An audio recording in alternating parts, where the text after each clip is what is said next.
নমস্কার, আমি রাজশ্রী। আমার সানাসি ফ্যামিলিতে তোমাদের সবাইকে জানাই ওয়েলকাম। আবার নতুন একটা ভিডিও নিয়ে চলে এসেছি। আজ ছিল শনিবার, আর এখন শনিবার রাতের 1:45, মানে রবিবার হয়ে গেছে, তাই 1:45 মতন বাজে। এখন চললাম, টাটা। কোথায় যাচ্ছি? ঠাকুর দেখতে যাচ্ছি। হ্যাঁ, ঠাকুর দেখা এখনো শেষ হয়নি আমাদের, কারণ এখনও জগদ্ধাত্রী পুজো রিষড়ায় আছে, সেই জন্য রিষড়া ঠাকুর দেখতে যাচ্ছি। এই যে শুরু।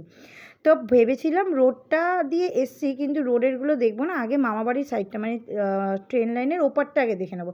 কিন্তু মাঝপথের মামার সাথে দেখা, মামাকে ডাকলাম। মামার সাথে প্ল্যান করিনি, আমি আর সঞ্জিতই আজকে ভেবেছিলাম, আজকে আর কেউ ছিল না, কিন্তু মামার সাথে কোইন্সিডেন্স দেখা হয়ে গেল। তো এখন মামা মামি দুজনেকে নিয়ে একবারে ঠাকুর দেখতে বেরিয়েছি।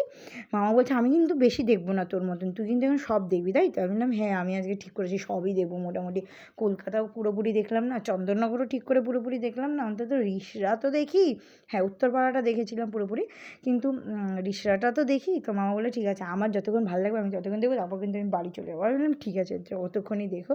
যাই হোক, প্রথমেই দেখলাম এটা পুকুরপাড়ের প্যান্ডেল, আর এইটা ছিল লাহাঘাটের প্যান্ডেল। পুকুরপাড়ের প্যান্ডেলটা ভালোই করেছিল, খারাপ না, সুন্দর করেছিল। আর এইটা লাহাঘাটের প্যান্ডেল করেছিল, লাহাঘাটের প্যান্ডেলটাও ভালো করেছিল। তারপরে প্যান্ডেল দেখে, ওখানে ঘাট আছে যেহেতু, মামা বলে চল একটু গঙ্গার ঘাটে যাই। তা আমি বললাম চলো, কিন্তু মশা কামড়াবে।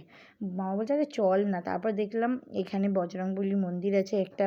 তারপরে সামনে গিয়ে দেখি হ্যাঁ, মশার জন্য কয়েকজন শুয়ে রয়েছে, যারা ঘাটে তারা মশারি টানিয়ে শুয়েছে, আর খুব একটা ভিড় ছিল না। তারপর ওখান থেকে হেঁটে আমরা প্রেম মন্দির ঘাটে গেলাম। প্রেম মন্দির ঘাটে এই যে হস্তশিল্পের কাজগুলো বসিয়েছিল, এখানে বিক্রিও হচ্ছিল। দেখতে যতটাই সুন্দর লাগছিল, দামে ততটাই বেশি, কিন্তু আমার মনে হয় সবার একটা করে কেনা উচিত, কারণ এইভাবেই ওদের রুজি রোজগার যেহেতু চলে, তো সবারই একটা করে কেনা উচিত। কিন্তু আমার কাছে বেশি ভরসা করি ছিল না, তাই আমি কিনতে পারিনি, আর আমাকে কিনেও দেয়নি। না, আমি বায়নাও কিনি, আমি যদি মামাকে বলতাম আমার মামা কিনে দিত, সেটা আমি জানি, কিন্তু আমি বলিও নি, কারণ আমার এখন দরকার নেই। আমার ঘরটাকে রেডি হয়ে যাক, তারপরে আমি সব জিনিসপত্র কিনবো। তো সুন্দর করে এইখানে প্যান্ডেলটা ভালো করেছিল, বেশ সুন্দর করেছিল। তারপরে এলাম আমরা রিষড়া ফেরিঘাটের প্যান্ডেল দেখতে, যেটা খুব সুন্দর ঠাকুরটা করেছিল। এটা নাকি তিনের পল্লী। তারপর মামা সঞ্জিত রোল খেলো, যেটা আমি একদম খাইনি, আর মামিও খাইনি, কারণ এক তো আমি ভাত খেয়ে বেরিয়েছি, আর দ্বিতীয়ত এই রাত্রিবেলা ডিমের মামলেট দিয়ে রোল আমি সারা দিন ভুগবো। তারপর এইটা ছিল হচ্ছে এই পুকুর পাড়ের থেকে একটু এগিয়ে গিয়ে ওই প্যান্ডেলটা, যেটা পুরনো জিনিসপত্রগুলোকে বাঁচিয়ে রেখেছে, সেই রকম আর কি করেছে। এই যে এসটিডি বুথ, এইরকম বুথে গিয়ে আমি কত ফোন করতাম, আমার এখন সব মনে পড়ে যাচ্ছে পুরনো স্মৃতিগুলো। যাই হোক, তারপর এখানে ট্রাম রেখেছে, এই যে রেডিও রেখেছে, রেডিওটা কত বড়, কি সুন্দর দেখতে লাগছে। এই দেখো এখানে ট্রাম রেখেছে, মোটামুটি পুরনো জিনিসপত্র দিয়ে। আর প্যান্ডেলে ঠাকুর দেখতে যাওয়ার জগন্নাথের সাথে দর্শন হবে না, এটা তো হতেই পারে না। তাই জগন্নাথের সাথে দর্শন হয়ে গেল। তারপরে এলাম, এটা হচ্ছে ফেলু মদকের পাশ দিয়ে যে গলিটা যায়, সেই গলির প্যান্ডেল। আমি নাম জানি না, এখানে সব বিষ্ণু ঠাকুরের অবতার করেছে, মানে বিষ্ণু ঠাকুর যেই যেই অবতারে যেইভাবে এসছে, সেই অবতারগুলোই তুলে ধরেছে, ভালো করেছে, সুন্দর করেছে। প্যান্ডেল ভালো, নো ডাউট। রিষড়ার প্যান্ডেল সত্যি খুব ভালো করে। আমি ছোটো থেকেই রিষড়ায় বড় হয়েছি, মানে বড় হয়েছি রিষড়ায়, মামা বাড়িতে গিয়েই বড় হয়েছি আমি। আর মানে ঠাকুর দেখাটা আমি দুর্গা পুজো বলো সেরকমভাবে দেখতাম না, কারণ বাড়িতে পুজো হতো। আর ঠাকুর দেখা বলতে গেলে আমি রিষড়া জগদ্ধাত্রী পুজো ঠাকুর দেখেই আমি ঠাকুর দেখা শুরু করেছি, মানে ঠাকুর দেখতাম আগে। তো ফাইনালি এখন আমি আবার চলে গেছি, এইটা হচ্ছে কী বললো, সাগর মিলন, হ্যাঁ সাগর মিলন না মিলন সাগর, যে কোনো একটা, যাই হোক ওই প্যান্ডেলটা দেখলাম। ওটা মনে হলো আমার কৃষ্ণনগর রাজবাড়ি করেছে। তারপর এলাম লেলিন মাঠে। লেলিন মাঠের প্যান্ডেল এবার ইস্কন করেছে, কিন্তু ফুটিয়ে তুলতে পারেনি, আর আমারও ঠিক ভাল লাগেনি। আর এই নাগরদোল্লাটা আমার কি পছন্দ হয়েছে, আমি কথা বললাম, ওরা আমাকে টানতে টানতে হাত ধরে নিয়ে চলে এলো। বুড়ো মামাও চলে এসেছিলো, এরপরে জয়েন করে গেছিলো বুড়ো মামাও। তারপর দেখতে গেলাম তেঁতুলতলা। এই তেঁতুলতলার প্যান্ডেলটা আমার সত্যিই খুব পছন্দ হয়েছে, সত্যি। এই পাড়ের মধ্যে, মানে রেল লাইনের এই পাড়ের দিকে, মানে পূর্বের দিকে সবথেকে বেস্ট লেগেছে আমার তেঁতুলতলার প্যান্ডেল। অসাধারণ করেছে, যেরকম হাতের কাজ সুন্দর, সেই রকম মানে সাজিয়েছে সুন্দরভাবে, সেই রকম ঠাকুরের যে মূর্তিটা, সেই মূর্তিটা অত সুন্দর, খুব সুন্দর করেছে, আমার খুব ভালো লেগেছে রেলিন মাঠে। কিন্তু থিমটা আমি যা বুঝলাম, এটা মানে ছাটি মাইয়ার পুজো। তারপরে এখানে একটু বাগবাজারের মতন লাইটিং করার চেষ্টা করেছে, কিন্তু রাস্তাটা ছোট, তো সেভাবে করতে পারিনি, কিন্তু ভালো করেছে।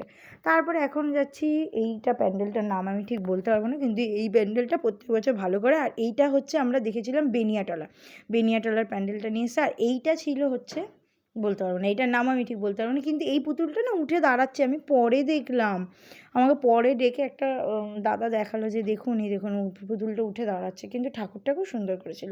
তারপর দেখতে এলাম আমরা চারবাতি মোড়। চারবাতি মোড়ে করেছিল তিরুপতি বালাজি, যেটা দেখতে খুব ভালো করেছিল, খুব। আর সঞ্জিত এখানে আমাকে বলছে ঘন্টা বাজাচ্ছে, আমি ওকে ঘন্টা বাজাচ্ছি, হ্যাঁ আমাকে বলছে কি আমাকে যেভাবে বাজাস এইভাবে ঘন্টাটাকে বাজা। আমি কি ওকে ঘন্টা বাজানোর মতন বাজাই? চাচ্ছে তাই একদম, যা এখান থেকে, বাজে কোথাকারে, ঘন্টা বাজানোর মতন বাজাই আমি ওকে। কী আর বলবো, কিছু বলার নেই। আর লেলিন মাঠের প্যান্ডেল, তারপরে এটা হচ্ছে বাঙুর পার্ক নয়, বাঙুর পার্কের পরের প্যান্ডেল, বাঙুর পার্কটা আমরা পরে দেখবো বলে এসছি।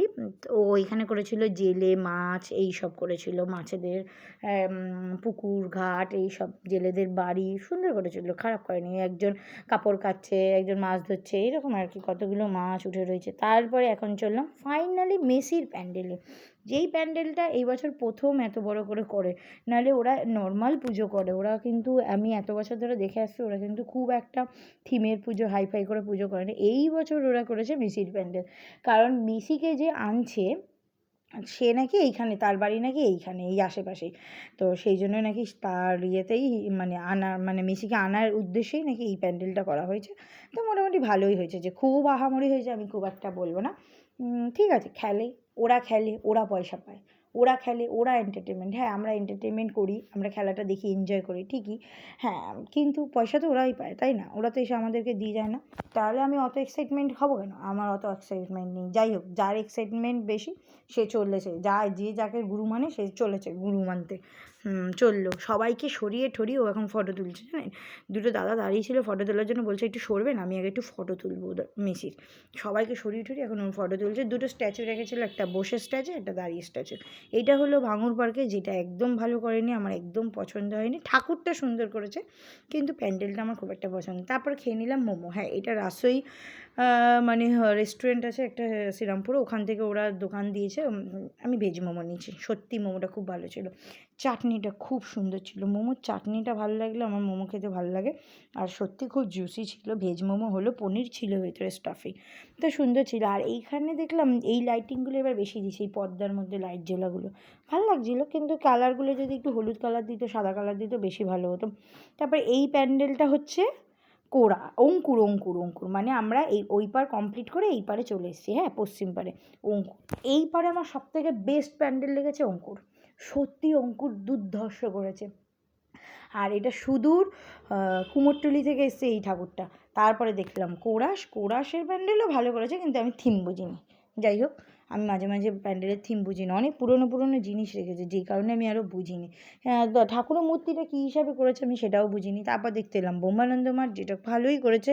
অ্যাকচুয়ালি বোমানন্দ মাঠ করতে চাইছে থাইল্যান্ডের কোনো মন্দির। তারপর ওখান থেকে একটু এগিয়ে এসে বাঁদিকে একটা প্যান্ডেল পড়ে আমাদের, তো ওই প্যান্ডেলটা দেখলাম। ওই প্যান্ডেলটা সত্যি খুব সুন্দর করেছে, কারুকার্য খুব ভালো ছিল, খুবই ভালো ছিল। এটার অপোজিটে একটা প্যান্ডেল করে, ভালো প্যান্ডেল করতো, কিন্তু ওরা এবছর পুজোটা ছোটো করে দিয়েছে, নর্মাল করে দিয়েছে, জানি না কেন করেছে, হয়তো ওদের বাজেট টাজেট কম সেই জন্য ছোটো করে দিয়েছে। কিন্তু ঠাকুর সুন্দর হয়েছিল, এপারেরটা ঠাকুর সুন্দর, ওপারেরটাও ঠাকুর সুন্দর। ঠাকুর তো সবসময়, ঠাকুরের মুখ তো আলাদাই সৌন্দর্য থাকে তাই না? আর এখানে দুটো ব্যাঙ, যেই ব্যাঙটা বসে আছে হাঁটু গেড়ে ওটা হচ্ছে সঞ্জিত, আর যে ব্যাঙটা এরকম করে আছে ওটা হচ্ছে সমু। দুই ভাইরা ভাই, শয়তান, দুইটাই শয়তান, উফ জ্বালাতন করে মারে দুইটাই। তারপরে মামাবাড়ির সামনে এলাম, এসে দেখি এই দেখুন হরিনাম হচ্ছে এখন। ও শান্তি শান্তি, এই হরিনামের জন্যই তো আসা। মঙ্গল আরতি হচ্ছিলো আর কি, তখন এসে আমরা দেখলাম যখন মঙ্গল আরতি হচ্ছে।